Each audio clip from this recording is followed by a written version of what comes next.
Wow, it seems like ages. It's the Munsons here with the moment on New Reality TV. How are you doing today? Let me just put the banner on the screen that asks you that. Tom Evans joining us in just a moment. Let me just check in with Mrs. M here, though. How are you? I'm well, thanks. Yeah, I'm really well. I've got loads of different thoughts going on in my brain at the moment. Do you want to download a few of those? Yeah. One of the things. I mean, out loud. Yeah, like one of the things that's been occurring to me. A few years ago, I remember being at a food court with the kids. I think you were at a meeting, and all of a sudden, like the world around me seemed to change, and I had this real distinct notion that it was only me in the room. Blimey. And everything was a dream. And okay, like this idea of the simulation and you being the principal character. Yeah, and I dreamt up the kids. And then at the same time was in my actual real body thinking, how the hell could I have dreamt up the kids? I gave birth to them and blah, blah, blah. They seem very real. And and so that thought has been coming back to me quite a bit. And I've been listening to quite a lot of videos that have brought in some new thoughts. And then trying to keep all of that going whilst also doing our normal life, with you and the kids and my clients and this show. Can I guess what happened that brought you back to reality as we know it?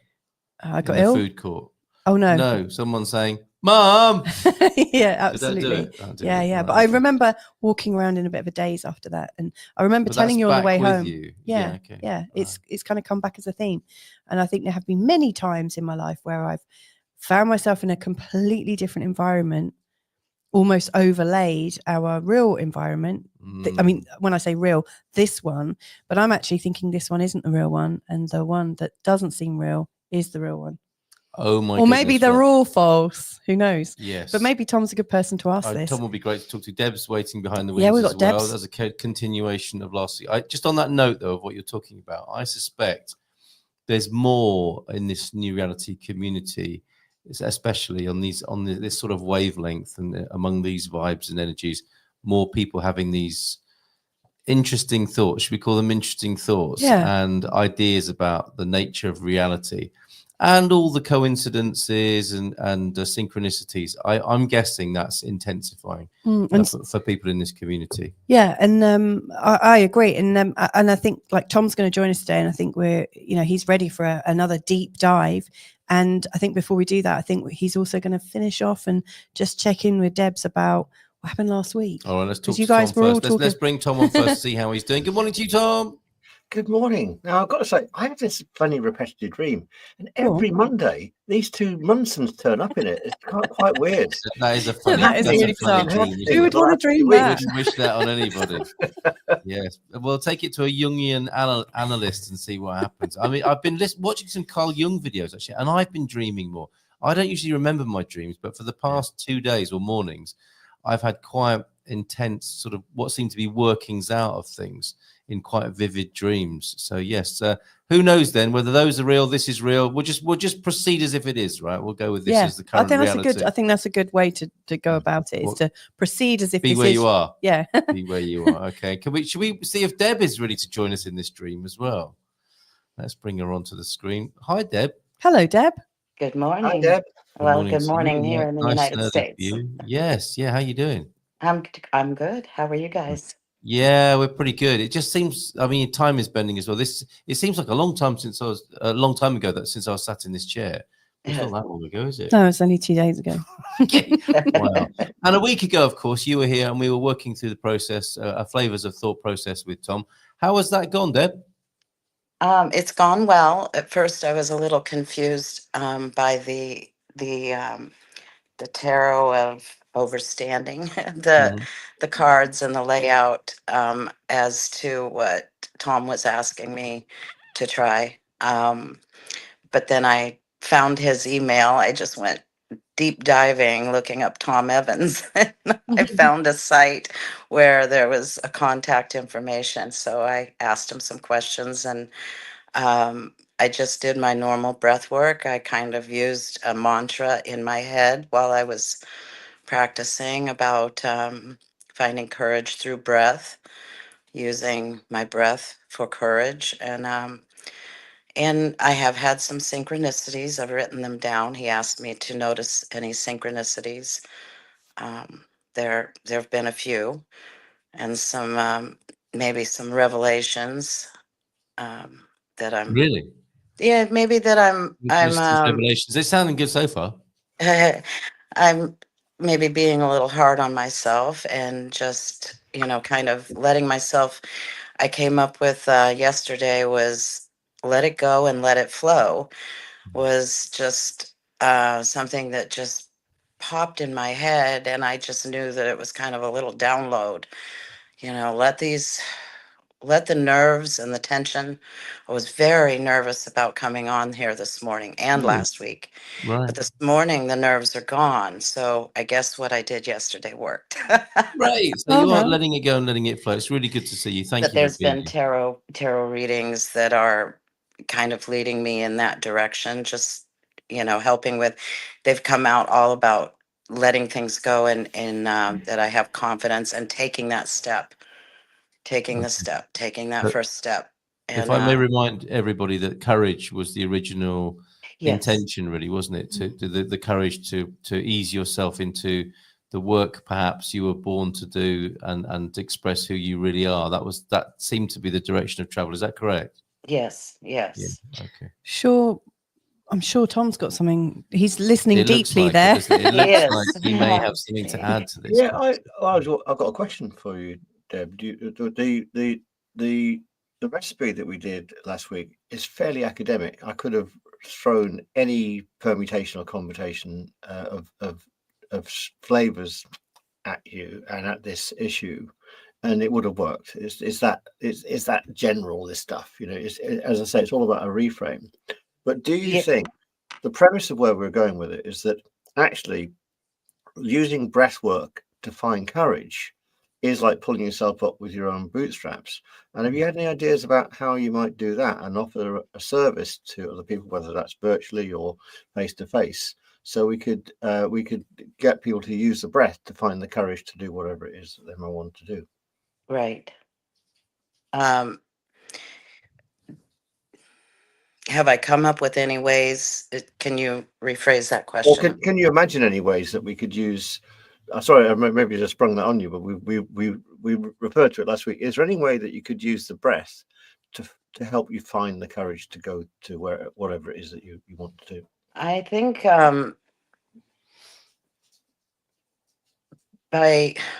there are certain types of breath work, but I think just the practice in general brings you into such a place of peace that if you go into it with a mantra or an intention, I called it intentions when I first started.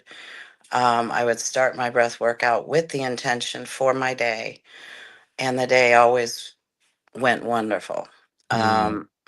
If I skipped my breath work or skipped those intentions, I noticed there were little glitches throughout the day that maybe got on my nerves. But no, Tom, I haven't figured it out yet because I'm still afraid. You're still afraid.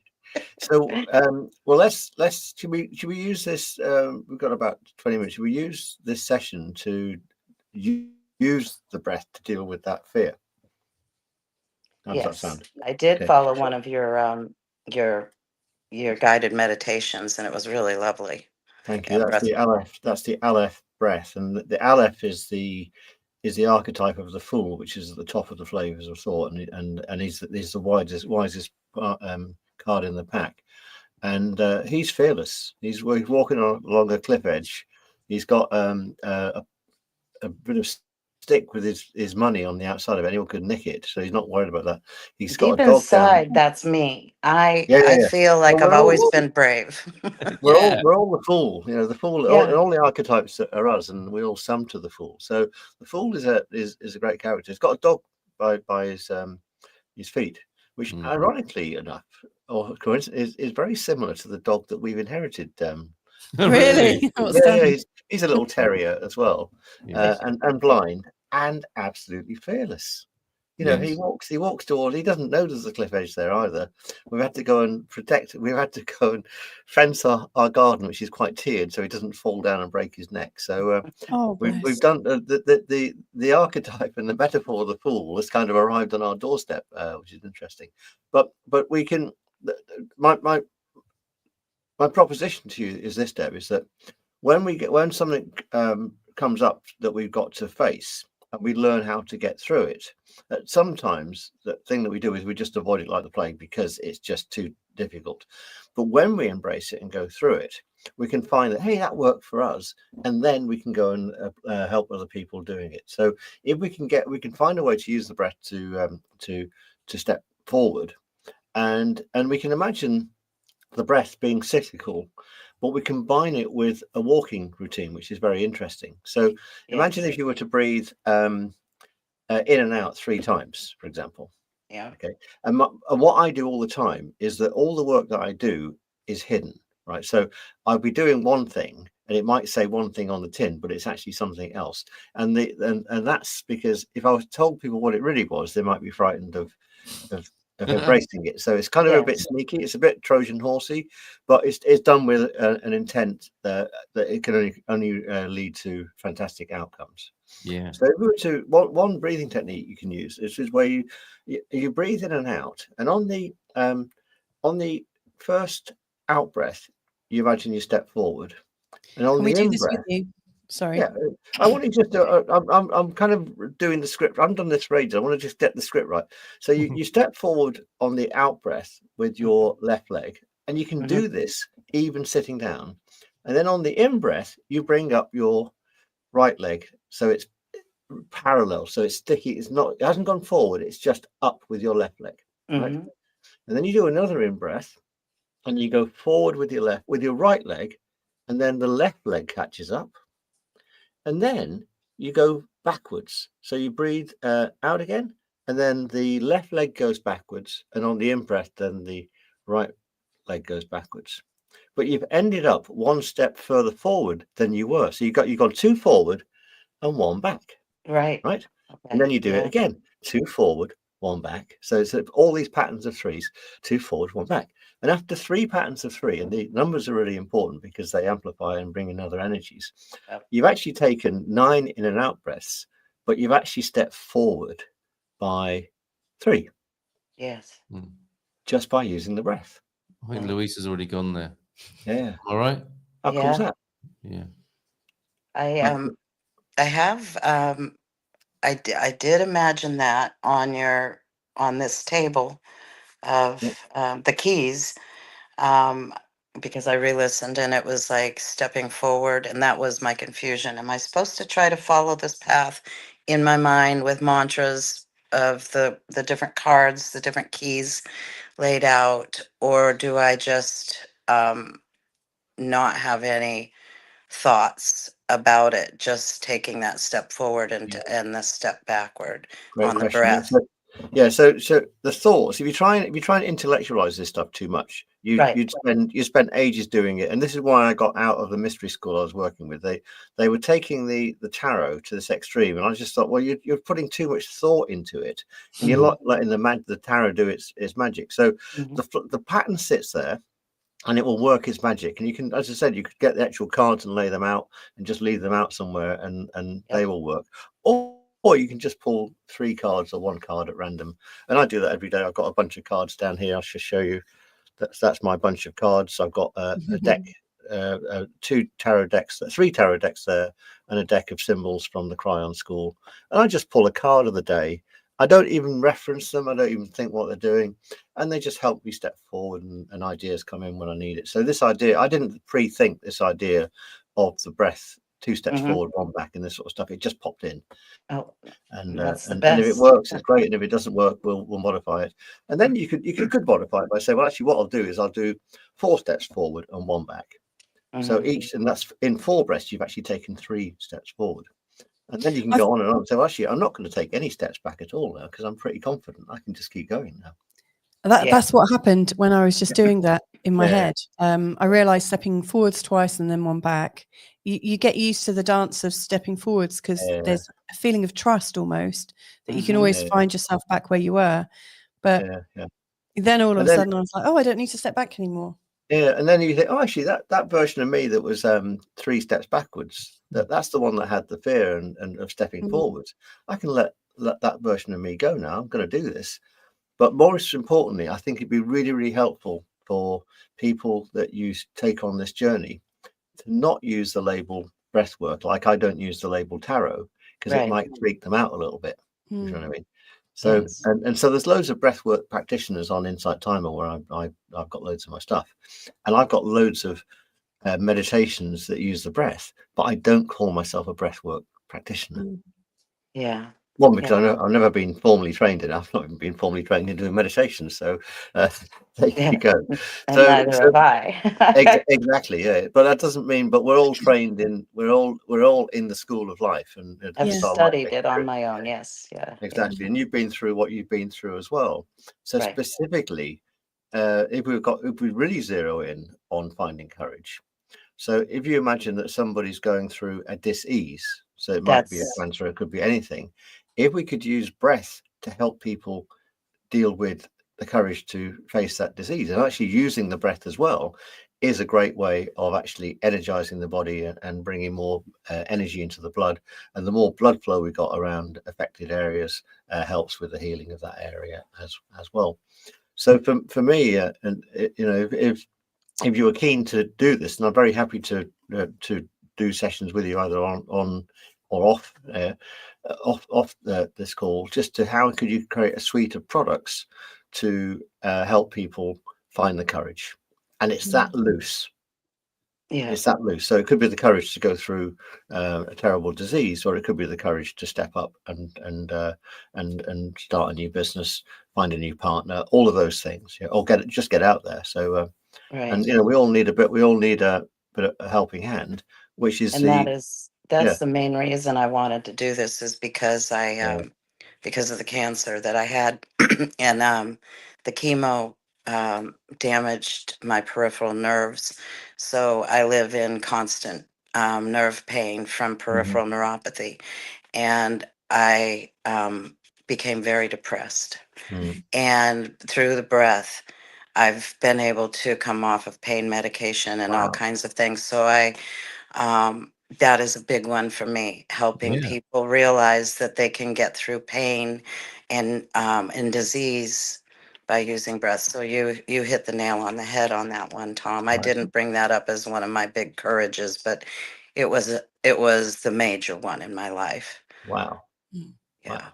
Well, there's hundreds, thousands, tens of Right. thousands of people you can really help. Yeah. Right. Yeah, for sure. Absolutely. Yeah. I, when you were talking about all the tarot decks that you've got there, Tom, I was frantically, like, just without actually moving my head, because obviously I'm on screen, but frantically thinking, oh my God, where am I? And then I realized there's another something that I do when I don't have like a tarot deck, just to pull a card out. Because like you, I think it's really helpful just to pick something out and almost consider it. And that's bibliomancy, so Nice. going to a book and opening it at a random page and seeing what comes up and whether that refers to your answer. And back in sort of 10 years ago, when I used to train creativity for corporations, I used to do an exercise called, well, we all used to have the sort of, what are they called? I can't even remember what they're called now, the yellow pages. Those big business directories with all the telephone numbers. The phone book. Yeah. Yeah, the phone book. There you go. I don't think they exist anymore. Do they exist? Only the strong men to rip them in half. That's all. Yeah. Well, sometimes when we had a problem with something we were trying to work with, we would flick through the business pages of the yellow book and see what came up, and we'd say, okay, how would an undertaker deal with this? How would how would a beauty salon deal with this? Wherever our finger landed, we would ask ourselves a series of questions. How would the undertaker find courage to move forwards? With the exact question you've got. And we also used to do superhero training as well. So we would say, how would Superman deal with this? You know, what would Wonder Woman do with this? And, you know, I just think the whole question of how would anything, like you could look around your room and I think tune into the inherent goodness or purpose of, for instance, I don't know, this ruler. I mean, like if we were to ask, how would this ruler do it? You might say, well, you would work in increments. Yeah. You know, like one tiny little step at a time. Whereas if I was to ask a pencil, you might start to write it out.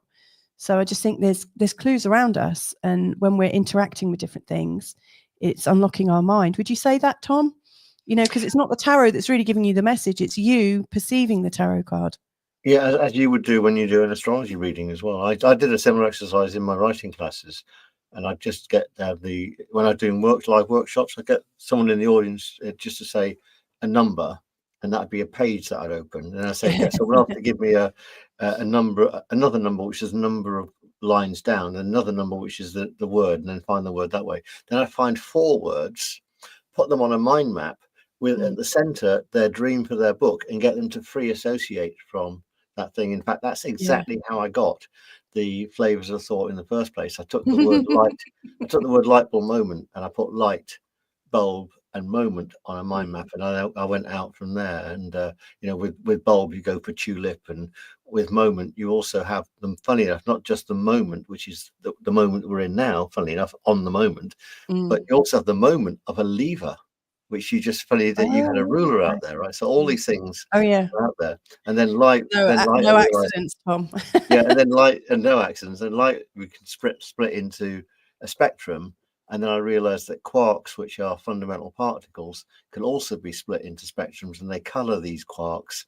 And I went, hang on, thoughts are similar to fundamental particles too.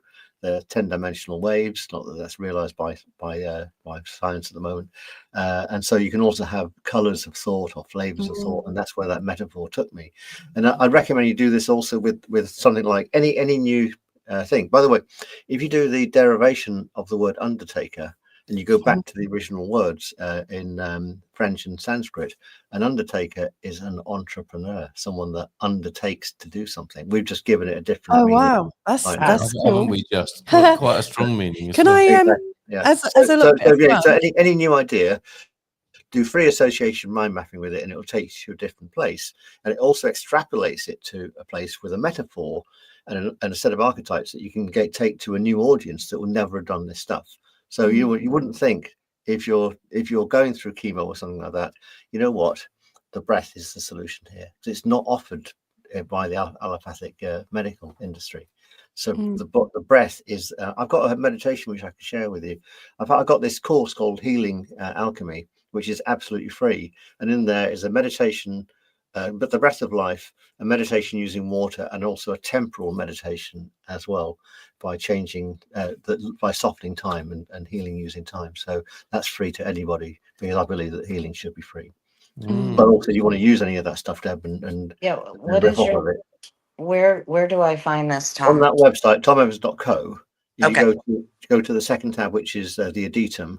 Then you'll find there's a healing alchemy course there for free. There's also a course called Abundant Thinking, which is also free.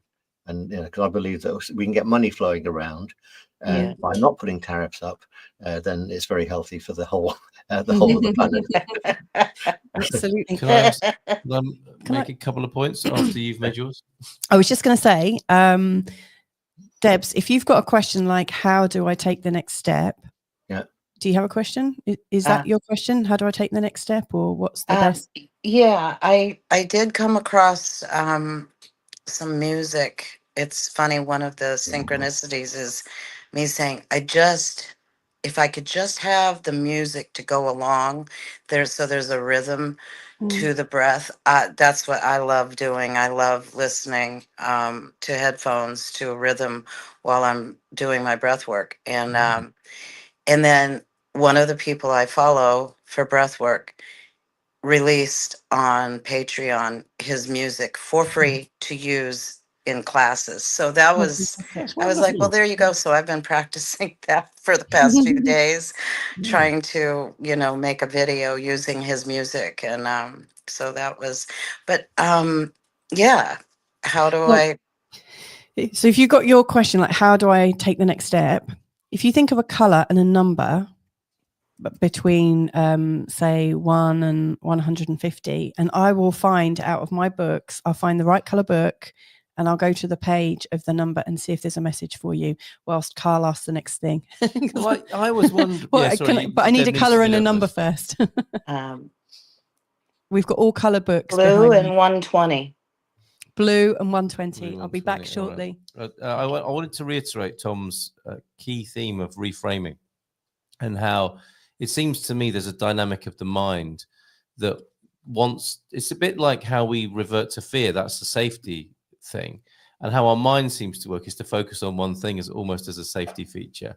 And all of these techniques and devices we're talking about keeping the mind open, aren't they? They're about changing our perspective, which is the only thing that really changes, and not getting stuck in how do I, or I'm afraid. You know, the single thought, the hang up, if you like, becomes predominant. And all of these other methods we've been talking today are like ways of freeing that up, which is fantastic.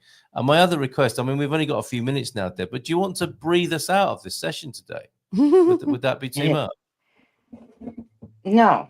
Okay, well then let's give you. We'll have a hard stop, but we'd love it if you would take us out of this session with an introduction to how you work. And Tom was thinking that as well, I think. Which is what seems to happen on a Monday now. Okay. We got a blue 120 first, and then it's over to you. We've got two. I've got about 5 books that are blue, but I've picked out 2. Yeah. So one of them is a past life book and an astrology and past lives.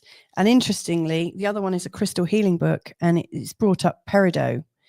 Now, the meaning for peridot is it's a protective stone for aura and powerful cleanser, releasing and neutralizing toxins and purifying the subtle and physical bodies of the mind, showing how to detach from outside influences to look on your own higher energies for guidance. What occurred to me when I was reading that, although it's not exactly a message, is you were talking about the chemotherapy and how it's caused some neuropathy. I wonder if those toxins that you are releasing through breath and through your divine living, I wonder if they are imprisoning you a little bit, you know, like the thought of the toxins or the thought of the treatment that you've had. I wonder if that has created a bit of a cage around you. The fact that it's mentioning it's a stone for aura and a powerful cleanser. I don't know what that means to you, but for me, as I read that, I think, oh, maybe as you can focus on releasing more and more and more, your courage will reemerge. But the past life message, okay, this is talking about feeling that you've been refused to allow any voice at all, even though you're intelligent and well-educated and proven yourself capable. This is actually talking about a past life of a king. Nice big thumbs up from Deb there. Do you want to conclude that? Because we're not going to give Deb enough time if we don't. So this is really saying if there's something in your past that has stopped you from being like a king and allowing yourself the voice, and if there's any feeling of a cage of toxins around you, you can breathe through it. So I hope that was helpful. You've got 10 seconds, Deb. Only kidding. You've got a whole minute, in fact. So we'll go out with a hard stop so that we just give you the rest of the time. Deb, thanks so much. Tom, thank you very much. An offer of your free music there on the screen. Over to you, Deb. Okay, I was going to put some music on, but I think we'll just do this since we have such short time. Sure. You're going to breathe in through the nose, breathing into the lower belly and up to the heart. And then out through pursed lips like you're blowing through a straw. We're going in for 2 and out for 6. We're going to take 5 breaths that way. And we'll begin. Breathe in. And then out. 2, 3, 4, 5, 6. Breathe in for 2. Out. 2, 3, 4, 5, 6. Breathe in. 2. Out. 2, 3, 4, 5, 6. Breathe in for 2.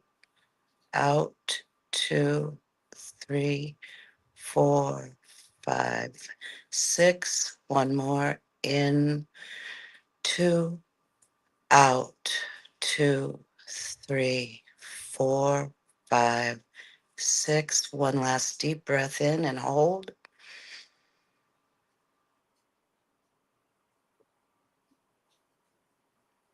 Release with a big sigh. Thank you, Deb. Just notice how your body feels. Thank you, guys. Thank you very much indeed. All right, we'll leave it there. Thank you, Deb. Thank Have you, a beautiful Tom. day. Let's do that again, Deb. Thank you very much for that. Must Fantastic. Thank you. Thank All you. right. Bye-bye. Bye-bye.